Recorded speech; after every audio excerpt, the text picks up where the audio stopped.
Tahun 2025 ini merupakan tahun di mana saya baru memulai atau membangun tentang personal finance saya secara pribadi. Ya, sebenarnya di tahun-tahun sebelumnya saya sudah mendapatkan income per bulan itu secara rutin ya.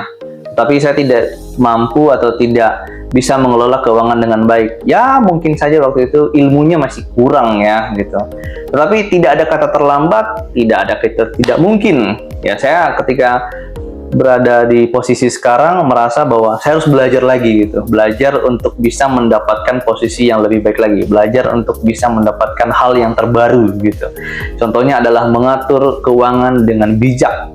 Nah, di tahun ini saya sudah konsisten ya melakukan personal finance terhadap diri saya sendiri. Ketika mendapatkan income, mulai saya sisihkan mulai dari Januari, Februari, Maret hingga di bulan ini, ya kan. Nah, satu hal yang saya lakukan itu yang sangat berdampak ya, itu adalah membangun savings ratio atau savings rate.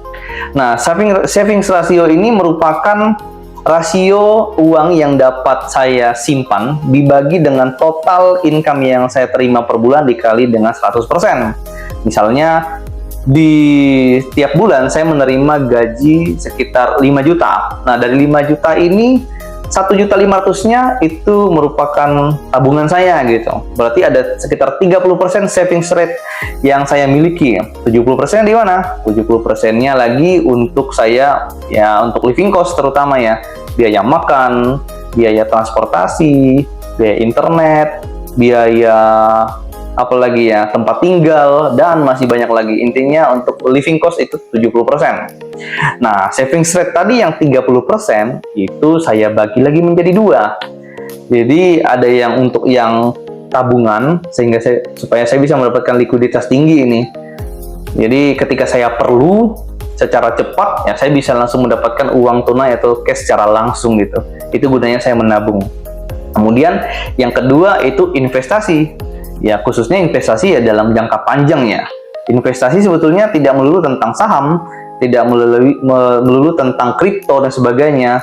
Ya, kalau orang tua zaman dahulu selalu mengajarkan saya secara pribadi, investasi itu bisa di tanah lah, bisa di emas, bahkan bisa di peternakan gitu. Nah, ini yang saya lakukan gitu. Ketika saya sudah mulai menabung, ya saya beli apa namanya komponen-komponen tadi itu, entah di peternakan, entah itu di tanah, bahkan di emas gitu. Cuman emas ini saya belum beli karena harganya masih terlalu mahal.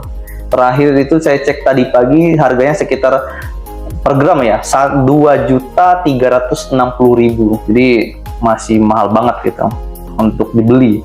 Ya, saya berharap sih harga emas bisa koreksi di 18 atau 19. Moga-moga saja. Jadi kalau misalkan turun di angka segitu, ya baru saya mulai akan membeli, rencananya seperti itu.